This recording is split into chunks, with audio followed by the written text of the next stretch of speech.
జ్యోతిషాస్త్రరీత్యా ద్వాదశ రాశుల్లో 4వ రాశి అయినటువంటి కర్కాటక రాశి మిత్రులారా, మీరు పునర్వసు నక్షత్రం 4వ పాదం, పుష్యమి నక్షత్రం 1, 2, 3, 4 పాదములు, ఆశ్లేష నక్షత్రం 1, 2, 3, 4 పాదాలకి జన్మించిన మీరు కర్కాటక రాశి వారిగా పరిగణించబడుతున్నారు. ఆగస్టు 2025 మీకు శుభాశుభ ఫలితాలు ఎలా ఉన్నాయంటే, దీర్ఘకాలికంగా ఎన్నో రోజులుగా ఎదురుచూసి, ఎందుకంటే అష్టమ శని తొలగిపోయి ఇప్పుడిప్పుడే చక్కబడుతున్నారు. దీర్ఘకాలికంగా పెండింగ్లో ఉన్న పనులన్నీ కూడా నెరవేరుస్తారు. అద్భుతంగా ఉంటుంది.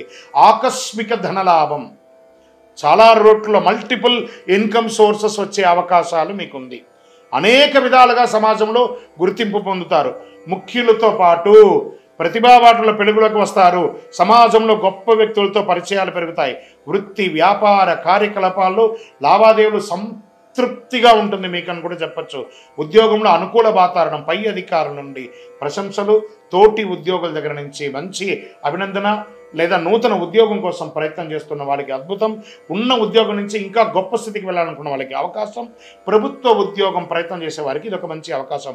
మీరు కోరుకున్న చోటుకు ట్రాన్స్ఫర్స్, ఇంక్రిమెంట్స్ ఇవన్నీ అనుభూతి. చూడండి, పండగ నెలలో ఇలాంటి అద్భుతం కర్కాటక రాశి వారికి రాబోతుంది. విశేషంగా ఉంటారు. కుటుంబంలో శుభ కార్యక్రమాలు జరిగే అవకాశాలు ఉంటాయి. గృహప్రవేశం, పెళ్లి చూపులు, వివాహం లేదా సంతానం, బారసాల అన్ని రకాలుగా ఉంటుంది. గృహ వాహన ప్రయత్నాలు దృష్టి పెడతారు, ఖచ్చితంగా పొందుతారు కూడా. బంధువుల నుండి శుభవార్తలు వింటారు. ముఖ్యమైన వ్యవహారాల్లో మిత్రుల సహాయం తీసుకుంటారు. కొత్త ఉద్యోగ వివాహానికి ఇది మంచి సమయం అని కూడా చెప్పచ్చు. శ్రీకారం కూడా చుట్టచ్చు. గట్టిగా ప్రయత్నం చేయండి. ఆరోగ్యం చాలా మెరుగుపడుతుంది. విద్యార్థులకి కష్టపడవలసిన అవసరమే లేదు. చాలా అద్భుతంగా చదువుతారని చెప్పచ్చు.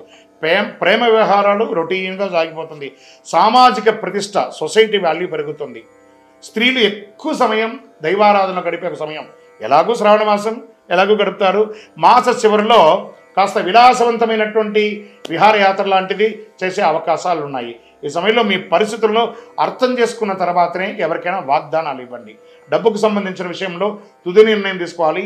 మీ యొక్క ఆర్థికంగా ఎవరికి అప్పులు ఇవ్వకపోవడమే మంచిది. ఇతరులతో మాట్లాడేటప్పుడు చాలా జాగ్రత్తగా ఉండండి. మరి ఈ నెల మీకు అదృష్టం ఇచ్చే సంఖ్య 2. మంగళవారం చాలా కలిసి వస్తుంది. దక్షిణ దశ ప్రయాణం చాలా అనుకూలంగా ఉంటుంది. కార్యసిద్ధి కలిగించే రంగు పసుపు, బంగారం చాలా కలిసి వస్తుంది. మరి అనుకూలమైనటువంటి దేవి శ్రీ దేవి ఖడ్గమాల స్తోత్రం లేదా దేవి సప్తసతి పారాయణం చేయండి. చండీ పారాయణం చేయండి. మీ యొక్క ఇష్టదేవుని దగ్గరికి వెళ్ళండి.